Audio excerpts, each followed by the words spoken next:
నమస్తే welcome to అమ్మా news నా పేరు తరంగిణి ముందుగా బులెటిన్ లో హెడ్లైన్స్ చూద్దాం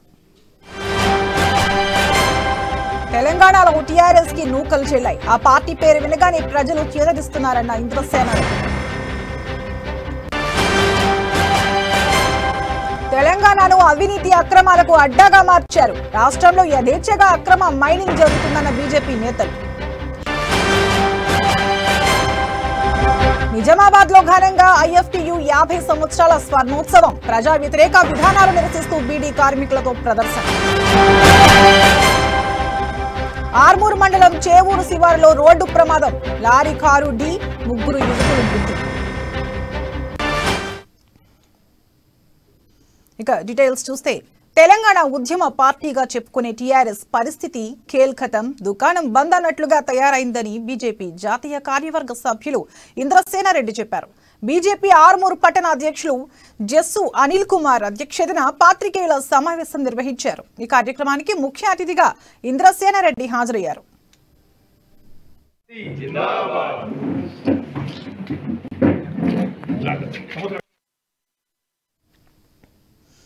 ప్రజల్లో టీఆర్ఎస్ అంటేనే చేదరింపు రావడంతో టీఆర్ఎస్ పేరును బీఆర్ఎస్ గా మార్చారని ఎద్దేవా చేశారు రాష్ట్రంలో మారాల్సింది పార్టీ పేరు కాదని పేద ప్రజల జీవితాలు మారాలని ఇంద్రసేనారెడ్డి అభిప్రాయం వ్యక్తం చేశారు భారత్ మాతా కీ జై భారతీయ జనతా పార్టీ జిందాబాద్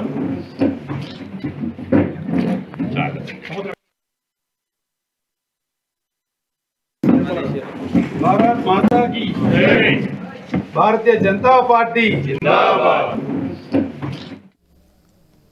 తెలంగాణను అవినీతి అక్రమాలకు అడ్డాగా మార్చిన ఘనత కేసీఆర్ కు మాత్రమే దక్కుతుందని బీజేపీ నేతలు ఆరోపించారు రాష్ట్రంలో యథేచ్ఛగా అక్రమ మైనింగ్ కార్యకలాపాలు జరుగుతున్నాయని ప్రధానంగా నిజామాబాద్ జిల్లాలో మైనింగ్ అక్రమ తవ్వకాలు జరగడంతో 4 నుండి 5 లక్షల వరకు విద్యుత్ బిల్లులు వస్తున్నాయని వారు స్పష్టం చేశారు ఈ సమావేశంలో BJP Armoor assembly convener Palepu Raju BJP జిల్లా కార్యదర్శి నిమ్మల శ్రీనివాస్ కిసాన్ మోర్చా జిల్లా అధ్యక్షులు నూతుల శ్రీనివాస్ రెడ్డి బీజేపీ ఆర్మూర్ పట్టణ ప్రధాన కార్యదర్శులు పాల్గొన్నారు భారతీయ జనతా పార్టీ జిందాబాద్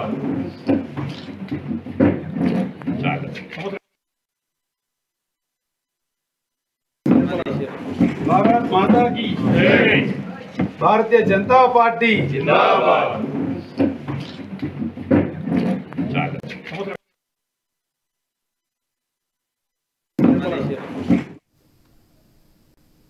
నిజామాబాద్ నగరంలో ఐఎఫ్టియు 50 వసంతాల స్వర్ణోత్సవం నిర్వహించారు ఈ సందర్భంగా వేలాది మంది బీడీ కార్మికులతో ప్రజా వ్యతిరేక విధానాలను నిరసిస్తూ ప్రదర్శన నిర్వహించారు బీడీ కార్మికులు తమ ప్రాణాలను పణంగా పెట్టి బీడీలు చుడుతున్నారని సిపిఐ ఎంఎల్ రాష్ట్ర కార్యదర్శి పోటు రంగారావు అన్నారు బీడీ కార్మికుల ఉపాధిని దెబ్బకొట్టే కుట్రలను కేంద్ర ప్రభుత్వం చేస్తుందన్నారు ప్రత్యామ్నాయ ఉపాధి చూపక బీడీ పరిశ్రమను నిర్వీర్యం చేసి బీడీ కార్మికుల బతుకులు బజారు పాలు చేయడం దుర్మార్గం అంటూ రంగారావు మండిపడ్డారు ఈ కార్యక్రమంలో వనమాల కృష్ణ పలువురు పాల్గొన్నారు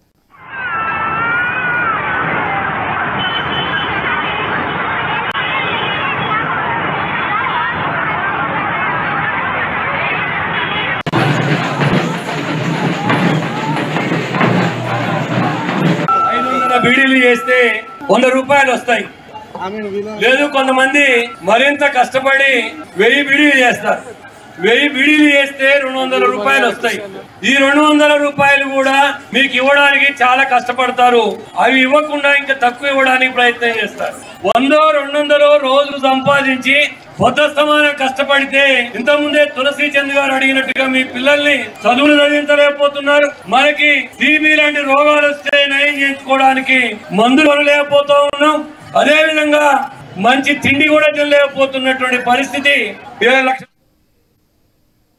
కామారెడ్డి జిల్లాను ముసాయిదా ప్రణాళికలో భాగంగా టౌన్ ప్లానింగ్ లో ఇండస్ట్రియల్ జోన్ గా ఏర్పాటు చేయడంపై ఎమ్మెల్యే గంప గోవర్ధన్ తో రైతులు వాగ్వాదానికి దిగారు మొదటగా రైతులు సమస్యను తెలపడానికి గోవర్ధన్ నివాసం వద్దకు వెళ్లారు దీంతో గోవర్ధన్ స్థలాన్ని రైతులే చూపించాలని తెలపడంతో అన్నదాతలు ఆగ్రహం వ్యక్తం చేశారు పోలీసుల తీరుపై వారు ఆగ్రహం వ్యక్తం చేశారు ఇప్పటికైనా ఇండస్ట్రియల్ లో ఏర్పాటు చేసిన టౌన్ ప్లానింగ్ ముసాయిదాను తక్షణమే రద్దు చేయాలని రైతులు డిమాండ్ చేశారు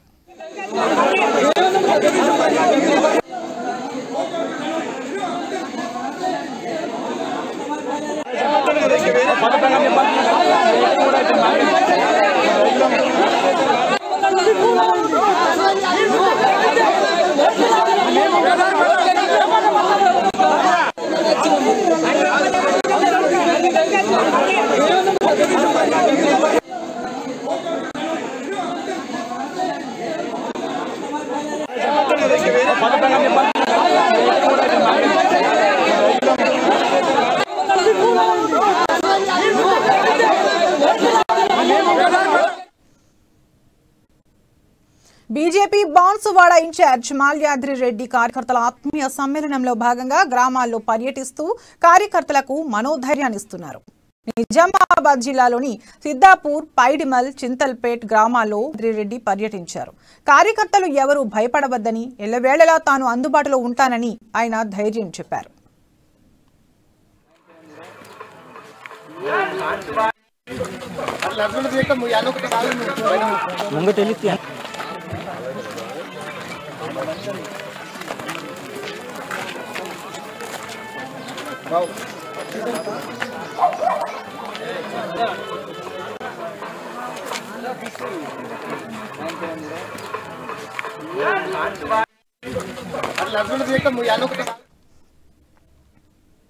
నిజామాబాద్ లోని మహేశ్వరి భవన్ గుమాస్తా కాలనీలో అయ్యప్ప స్వామి మహా పడి పూజ ఘనంగా నిర్వహించారు. ధనపాల్ సూర్యనారాయణ ఆధ్వర్యంలో విజయకృష్ణ స్వామి ఏర్పాటు చేసిన మహాపడి పూజకు నగరంలోని అయ్యప్ప స్వాములు భారీగా హాజరయ్యారు. ధనపాల్ సూర్యనారాయణ స్ఫూర్తిని తను ఎప్పటికీ మర్చిపోలేనని, తనకు ఆయనే ఆదర్శమని విజయకృష్ణ స్వామి తెలిపారు. ఈ కార్యక్రమంలో అయ్యప్ప స్వాములు తదితరులు పాల్గొన్నారు.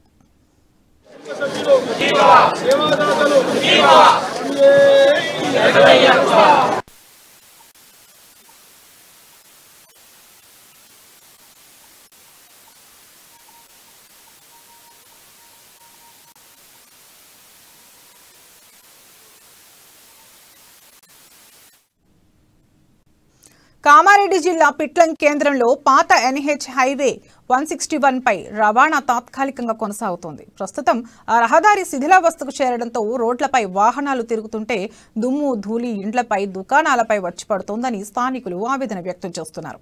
అధికారులు స్పందించి చర్యలు తీసుకుని రోడ్డు మరమ్మతులు జరపాలని రోడ్డుకు ఇరువైపులా ఉన్న సముదాయాల యజమానులు కోరుతున్నారు.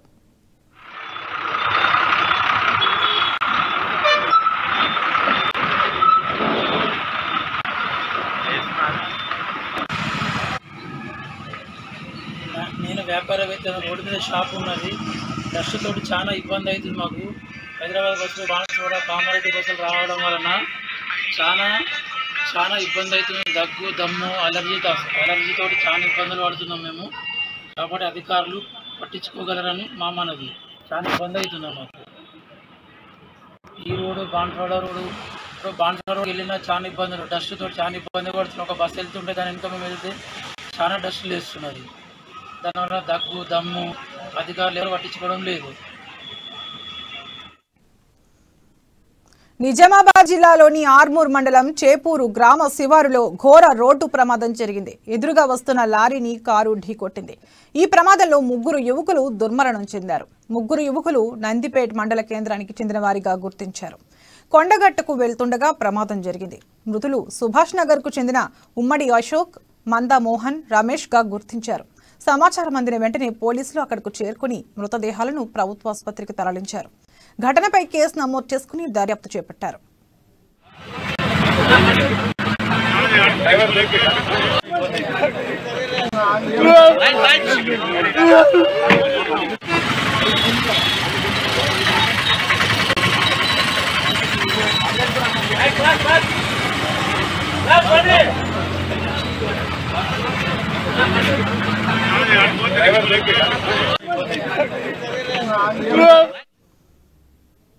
నార్కోటి ఎన్ఫోర్స్మెంట్ వింగ్ మంగళహాట్ పోలీసులు సంయుక్తంగా దాడి చేసి 72 కేజీల గంజాయితో పాటు 1.8 కేజీల గంజాయి విత్తనాలను స్వాధీనం చేసుకున్నారు.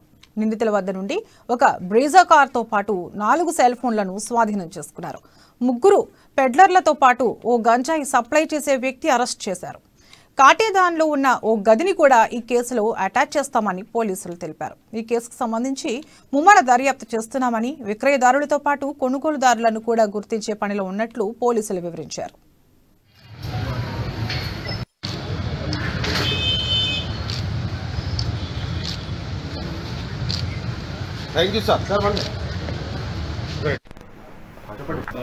అందరికీ నమస్కారం. ఈరోజు హైదరాబాద్ నార్కోటిక్స్ ఎన్ఫోర్స్మెంట్ వింగ్ మరియు మంగళహాట్ పోలీస్ ఇద్దరు కలిసి ఒక జాయింట్ ఆపరేషన్లో 3 గాంజా పెడ్లర్స్ని పట్టుకోవడం జరిగింది. ఒక గాంజా ట్రాన్స్పోర్టర్ కూడా దొరికాడు. ఇదంతా కూడా మంగళహాట్ పిఎస్ పరిధిలో జరిగింది. ఈ పెడ్లర్స్ దగ్గర 72 కేజెస్ ఆఫ్ గాంజా ఇవన్నీ ప్యాకెట్స్ లాగా చేసి 5 కేజెస్ ప్యాకెట్ అట్లా చేసి దొరికింది. దీంతో పాటు ఒక 1.8 కేజీస్ ఆఫ్ గాంజా సీడ్స్ విత్తనాలు కూడా దొరికాయి. ఒక బ్రేజా కార్, అది ఆ కార్లో ట్రాన్స్పోర్ట్ చేస్తున్నారు, అది కూడా జప్తు చేయడం జరిగింది. దాంతోపాటు ఒక 4 మొబైల్ ఫోన్స్ కూడా జప్తు చేశారు. అందరికీ నమస్కారం. ఈరోజు హైదరాబాద్ నార్కోటిక్స్ ఎన్ఫోర్స్మెంట్ వింగ్ మరియు మంగళహాట్ పోలీస్ ఇద్దరు కలిసి ఒక జాయింట్ ఆపరేషన్లో 3 గాంజా పెడ్లర్స్ని పట్టుకోవడం జరిగింది. దేశంలో సామాజిక మార్పు కోసమే బీఆర్ఎస్ పార్టీ పుట్టిందని మంత్రి సత్యవతి రాథోడ్ అన్నారు. గిరిజన ఆదివాసీ రైతుల కోసం సీఎం కేసీఆర్ నడుం కట్టి ముందుకు రావడం శుభ పరిణామమన్నారు. బీఆర్ఎస్ పార్టీతో దేశంలో పెను మార్పు రాబోతుందని తెలిపారు. తెలంగాణ ఎలా అభివృద్ధి చెందిందో దేశం కూడా అదే విధంగా అభివృద్ధి చెందాలని లక్ష్యంతో ముందుకు వెళ్తామని మంత్రి సత్యవతి రాథోడ్ అన్నారు. శ్రీకారం చుట్టడం 8 ఏళ్లుగా తెలంగాణ రాష్ట్రాన్ని అద్భుతంగా పాలిస్తున్న నాయకుడు, భారతదేశంలో ఎక్కడ లేని సంక్షేమాన్ని అభివృద్ధిని 2 కళ్ళలాగా ముందుకు తీసుకెళ్తున్న నాయకుడు, భారత రాష్ట్ర సమితిగా రాజకీయ పార్టీని స్థాపించి మంచి విజన్ ఉన్న వ్యక్తి సీఎం కేసీఆర్ అని అన్నారు ఎమ్మెల్యే కోరుకంటి చందర్. తెలంగాణ ప్రత్యేక రాష్ట్రం కోసం సీఎం కేసీఆర్ ఎన్నో త్యాగాలు చేశాడని తెలిపారు. భారతదేశంలో ఇలాంటి నాయకుడు ఎక్కడా లేడని, ఇలాంటి నాయకుడి సేవలు దేశానికి అవసరం ఉందని పేర్కొన్నారు. బీజేపీ, కాంగ్రెస్ దేశాన్ని చిన్నాభిన్నం చేశాయని తెలిపారు. రైతుల అభివృద్ధి కోసమే బీఆర్ఎస్ పార్టీ పుట్టిందని అంటున్న ఎమ్మెల్యే కోరుకంటి చందర్తో మా ప్రతినిధి ప్రణయ్ ఫేస్ టు ఫేస్. నిన్నటి వరకు ఒక ప్రాంతీయ పార్టీ, 22 సంవత్సరాలుగా ఒక ప్రాంతీయ పార్టీగా ఉన్నటువంటి టీఆర్ఎస్ పార్టీకి సంబంధించి టీఆర్ఎస్ ప్రస్థానం నేటితో ముగిసింది. ఇంకా నేటి నుంచి బీఆర్ఎస్గా ప్రారంభమైంది. ఇప్పుడే సీఎం కేసీఆర్ చేతుల మీదుగా బీఆర్ఎస్కి సంబంధించినటువంటి ప్రస్తావనను మొదలుపెట్టారు. ఆయన సువర్ణ హస్తాలతో సంతకాలు చేసి బీఆర్ఎస్ పార్టీని స్థాపించారు. బీఆర్ఎస్ పార్టీకి సంబంధించినటువంటి ఏర్పాట్లు అయితే అంగరంగ వైభవంగా నిర్వహిస్తున్న పరిస్థితులు అయితే ప్రధానంగా కనబడుతూ ఉన్నాయి. ఇక్కడ మనం చూసుకుంటే కోరుకంటి చంద్రమంతో ఉన్నారు. అన్న, ఇప్పుడు బీఆర్ఎస్ పార్టీ స్థాపించి 22 సంవత్సరాల తర్వాత 22 సంవత్సరాలు అంటే 2001 నుంచి దాదాపుగా ఇప్పటి వరకు కూడా టీఆర్ఎస్ పార్టీ ప్రస్థానం ఒక ప్రాంతీయ పార్టీగా ఉన్నటువంటి పార్టీ. మరి ఇప్పుడు బీఆర్ఎస్గా ఏ విధంగా ఉండబోతుంది, ఏ విధంగా యాక్షన్ ప్లాన్ ఉంటుంది? చాలా బ్రహ్మాండమైనటువంటి విజన్ ఉన్నటువంటి ఆలోచన ఉన్నటువంటి నాయకుడు గౌరవ ముఖ్యమంత్రి కేసీఆర్ గారు. ఆ రోజు తెలంగాణ రాష్ట్రం కావాలని, 4.5 కోట్ల ప్రజల ఆకాంక్ష నెరవేరాలని ఉన్నటువంటి పదవులను త్యాగం చేసినటువంటి మహానాయకుడు. భారతదేశంలో ఇలాంటి నాయకుడు ఎక్కడ కూడా లేరు. అటువంటి నాయకుడు ఈరోజు భారతదేశంలో జరుగుతున్నటువంటి పరిపాలనను, జరుగుతున్నటువంటి దుర్మార్గమైనటువంటి విషయాలలో గౌరవ ముఖ్యమంత్రి కేసీఆర్ గారు భారత రాష్ట్ర సమితి ఏర్పాటు చేయాలి. భారతదేశంలో ఉన్నటువంటి ప్రజలకు అన్ని విధాలుగా ఈరోజు భారతదేశంలో అధ్వానమైనటువంటి పరిస్థితి ఏంటంటే ప్రతిదీ కూడా మన వేరే దేశాల నుంచి వెళ్ళి మన దేశానికి దిగుమతి చేసుకునేటువంటి దుస్థితి ఉన్నది. నీళ్లు ఉండి పంటలు పండించుకునేటువంటి పరిస్థితి లేదు. కరెంటు ఉండి ఇలా ఇంటికి కరెంటు ఇచ్చేటువంటి పరిస్థితి లేదు. ఇటువంటి దుర్భర్గమైనటువంటి పరిస్థితి నుంచి వెళ్ళి అధిగమించాలంటే ఖచ్చితంగా ఒక మంచి విజన్తో పోవాలని ఆలోచన చేసేటువంటి నాయకుడు కేసీఆర్ గారు. కాబట్టి ఖచ్చితంగా కేసీఆర్ గారు ఈ యొక్క భారతదేశంలో ఉన్నటువంటి ప్రజలందరినీ కూడా చైతన్యులను చేస్తారు. తప్పకుండా రాబోయేటువంటి కాలంలో భారత రాష్ట్ర సమితి అధికారంలోకి భారతదేశాన్ని పరిపాలించేటువంటి పరిస్థితికి వస్తుందనేటువంటి విశ్వాసం మాలో ఉంది. తెలంగాణ రైతాంగానికి ఏ విధమైన సేవలు అందించారో అదేవిధంగా భారత రైతాంగానికి కూడా సీఎం కేసీఆర్ ఇలాంటి సేవలు అందించబోతున్నారు. అవును, ప్రజలందరూ కూడా, రైతులందరూ కూడా అదే కోరుకుంటున్నారు. ఎందుకంటే నల్ల చట్టాలను తెచ్చి వందలాది మంది రైతుల ప్రాణాలను పోయే విధంగా చేసింది బీజేపీ పార్టీ. అటువంటి పరిస్థితులలో తెలంగాణ రాష్ట్రంలో రైతులను రాజులుగా చేయడం కోసం చాలా గొప్ప పరిపాలన చేస్తున్నటువంటి ఈ సందర్భంలోనే గౌరవ ముఖ్యమంత్రి కేసీఆర్ గారు ఈ యొక్క విజన్ చూసి భారతదేశంలో ఉన్నటువంటి ప్రజలు రైతులు అందరూ కూడా కేసీఆర్ గారి పరిపాలనను కోరుకుంటున్నారు. మేడం, మీరు చెప్పండి, బీఆర్ఎస్ ఏ విధంగా ఉండబోతుంది? సీఎం కేసీఆర్ తీసుకున్నటువంటి నిర్ణయం, సో ఆల్మోస్ట్ 3 నెలల నుంచి కూడా ఆయన యుద్ధం చేస్తున్నాడు. సో బీఆర్ఎస్ స్థాపించాలి అని, దేశ రాజకీయాల్లోకి వెళ్ళాలని. సో ఈరోజు ఎటకేలకే ఆయన సంతకం. కాంగ్రెస్ పార్టీ అధ్యక్షుడు మల్లికార్జున ఖర్గే త్యాగాల నుంచి పుట్టుకొచ్చిన నేత అని కాంగ్రెస్ నేత నిరంజన్ రెడ్డి అన్నారు. ఇటీవల ప్రముఖ న్యూస్ ఛానల్ కి ఇచ్చిన ఖర్గే తన జీవితంలో జరిగిన సంఘటనను చెప్పి కంటతడి పెట్టించారని తెలిపారు. బీజేపీ బీఆర్ఎస్ నేతలు అలాంటి త్యాగాలు చేశారా అని ప్రశ్నించారు. సర్దేశాయ్ గారు అడిగితే మీ తల్లి ఏ విధంగా చనిపోయిందనే మాట అడిగితే వారు చెప్పింది ఏమిటంటే, మీకు స్వాతంత్రం అనేది 1947 ఆగస్టు 15 తేదీన లభించింది. మాకు మాత్రం స్వాతంత్రం మీకు లభించిన తర్వాత 13 నెలలకు మాకు దొరికింది స్వాతంత్రం అని ఖర్గే గారు చెప్పారు. మాకు స్వాతంత్రం దొరికింది 1948 సెప్టెంబర్ 17 అనే మాట ఖర్గే గారు చెప్పడం జరిగింది. తాను ఆ టైంలో 7 ఏళ్ల ప్రాయంలో ఉండుంటే హైదరాబాద్ స్టేట్ భారతదేశంలో విలీనం కావాలనే పోరాటం జరుగుతూ ఉంది. ఆ సమయంలో పోలీస్ యాక్షన్ జరిగింది, సిపాయిల యాక్షన్ జరిగింది. ఆ సందర్భంలో ఎన్నో కల్లోలమైనటువంటి పరిస్థితులు ఏర్పడినాయి, హత్యలు జరిగినాయి, ఊర్ల మీద కూడా దాడులు జరిగినాయి.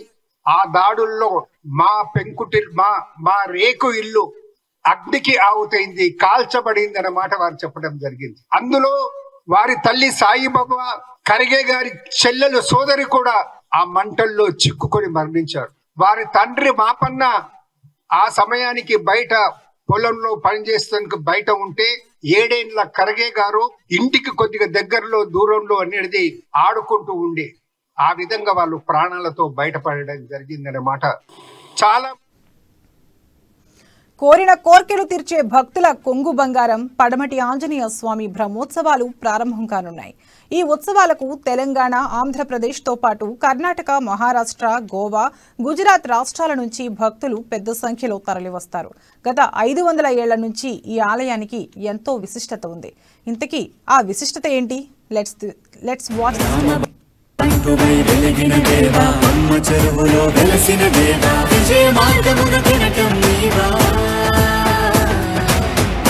పుత్ర పవన సుతనామ శంకర సువన కేసరి నందన రామదూత తులిత బలధామ మహావీర విక్రమ హనుమా.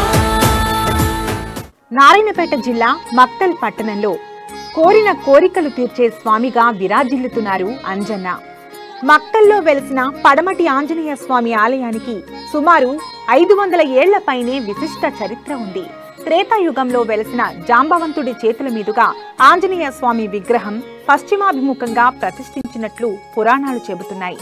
దేశవ్యాప్తంగా ఉన్న అతి తక్కువ పశ్చిమం వైపు ప్రతిష్ఠించిన ఆంజనేయ స్వామి ఆలయాల్లో మక్తల్ ఒకటి.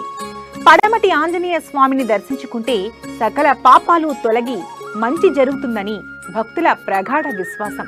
అందుకే చుట్టుప్రక్కల గ్రామాల ప్రజలతో పాటు కర్ణాటక, మహారాష్ట్ర నుంచి సైతం భక్తులు స్వామివారిని దర్శించుకునేందుకు బారులు తీరుతారు. బ్రహ్మోత్సవాల సందర్భంగా అఖండ జ్యోతి వెలిగించి దాసాంగాలు సమర్పించడం ఆనవాయితీగా వస్తోంది. బ్రహ్మోత్సవాలు జరిగే ప్రధాన 3 రోజులు ఆలయ పరిసరాల్లోనే నిద్ర చేస్తారు. రథోత్సవం, పాలవుట్లు ముగిసిన తర్వాత తిరిగి తమ స్వస్థలాలకు చేరుకుంటారు.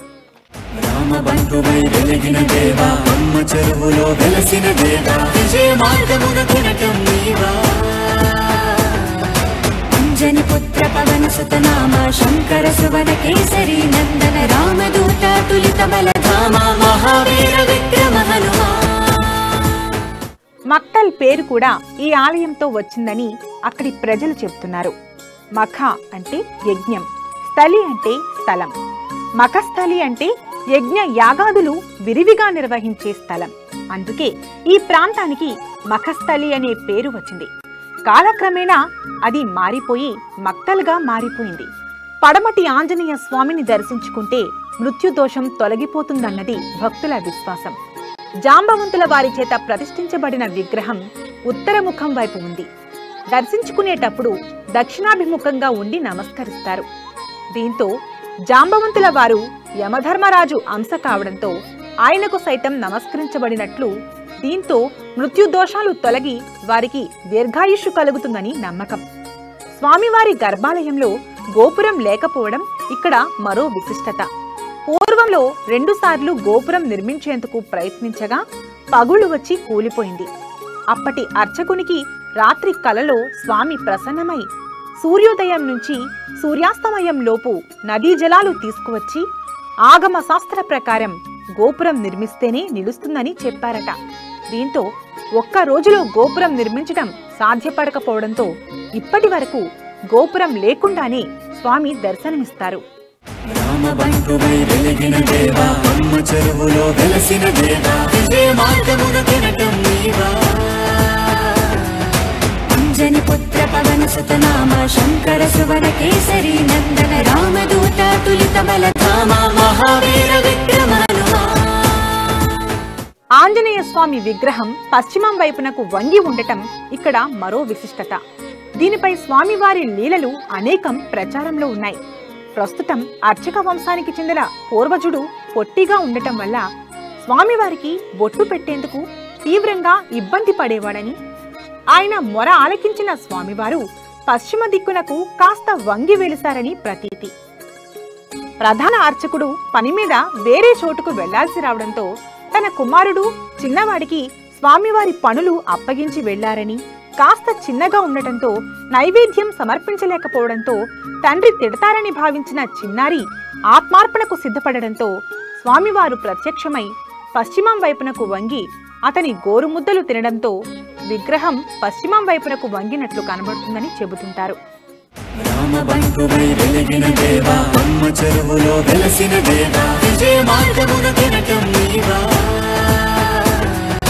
అంజని పుత్ర పవన సుతనామ శంకర సువన కేసరి నందన రామదూత తులిత బలధామ మహావీర విక్రమ హనుమా. మక్కల్ మీదుగా వెళ్లే పీఠాధిపతులు స్వామివారిని దర్శించుకోవడం వందల సంవత్సరాల నాటి నుంచి ఆనవాయితీగా వస్తోంది.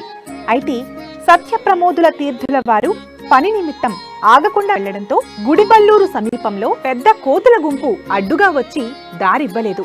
దీంతో సత్యం గ్రహించిన స్వామివారు తిరిగి వచ్చి ఆంజనేయుణ్ణి దర్శించుకుని తిరిగి పయనం కాగా దారిలో ఈసారి ఒక్క కోతి కూడా కనబడకపోవడం ఆశ్చర్యాన్ని కలిగించిందట. ఇక స్వామివారి ఆలయంలోకి మద్యం మాంసం సేవించి వచ్చిన ఒకరికి గుడిలో అడుగు పెట్టగానే పాము బుసలు కొడుతూ కనిపించిందట. పూజారిని పిలిచి పామును చూపించగా పూజారికి పాము కనబడకపోగా అతనికి మాత్రం పాము బుసలు కొడుతూ కనిపించిందట. తర్వాత రోజు స్వామివారిని వచ్చి వేడుకుని జీవితంలో మద్యం మాంసం జోలికి వెళ్లనని ప్రతినబూనానట. దీంతో పాటు క్యాన్సర్ బారిన పడిన బాలుడికి సైతం వ్యాధి నయమైందట. అప్పటి నుంచి స్వామివారిని కొలిచేందుకు భక్తులు పెద్ద సంఖ్యలో ఆలయానికి తరలివస్తున్నారు. మక్తల్ పడమటి ఆంజనేయ స్వామి ఆలయ ఆవరణలో అనుగొండకు చెందిన కొత్తకాపు గోవర్ధన్ రెడ్డి సుమారు 10 లక్షల రూపాయల సొంత ఖర్చులతో స్వామివారి 33 అడుగుల విగ్రహాన్ని ప్రతిష్ఠింపచేశారు. దాదాపు చుట్టుప్రక్కల జిల్లాల్లో సైతం ఇంత పెద్ద విగ్రహం లేకపోవడం, జాతీయ రహదారిని ఆనుకుని ఉండడంతో భారీ విగ్రహం చూపరులను అమితంగా ఆకర్షిస్తోంది. అయితే ఈ సంవత్సరం 7 రోజుల పాటు ఉత్సవాలు వైభవంగా కొనసాగుతున్నాయి. రామబంటువై వెలిగిన దేవా, అమ్మ చెరువులో వెలసిన దేవా, విజయ మార్గమున తినటం నీవా. అంజని పుత్ర పవన సుతనామ శంకర సువన కేసరి నందన రామదూత తులిత బలధామ మహావీర విక్రమ హనుమా. బులెటిన్ ముగించే ముందు హెడ్లైన్స్ మరోసారి చూద్దాం. తెలంగాణలో టీఆర్ఎస్ కి నూకలు చెల్లాయి. ఆ పార్టీ పేరు వినగానే ప్రజలు చేదరిస్తున్నారన్న ఇంద్రసేనారెడ్డి. తెలంగాణను అవినీతి అక్రమాలకు అడ్డాగా మార్చారు. రాష్ట్రంలో యథేచ్ఛగా అక్రమ మైనింగ్ జరుగుతుందన్న బీజేపీ నేతలు. నిజామాబాద్ లో ఘనంగా ఐఎఫ్టీయూ 50 సంవత్సరాల స్వర్ణోత్సవం. ప్రజా వ్యతిరేక విధానాలు నిరసిస్తూ బీడీ కార్మికులతో ప్రదర్శన. ఆర్మూర్ మండలం చేవూరు శివారులో రోడ్డు ప్రమాదం, లారీ కారు ఢీ, 3 యువకులు మృతి. ఇవి ఇప్పటి వరకున్న బులెటిన్ అప్డేట్స్. మరిన్ని అప్డేట్స్ కోసం చూస్తూనే ఉండండి అమ్మా న్యూస్. నిజం కోసం జనం కోసం.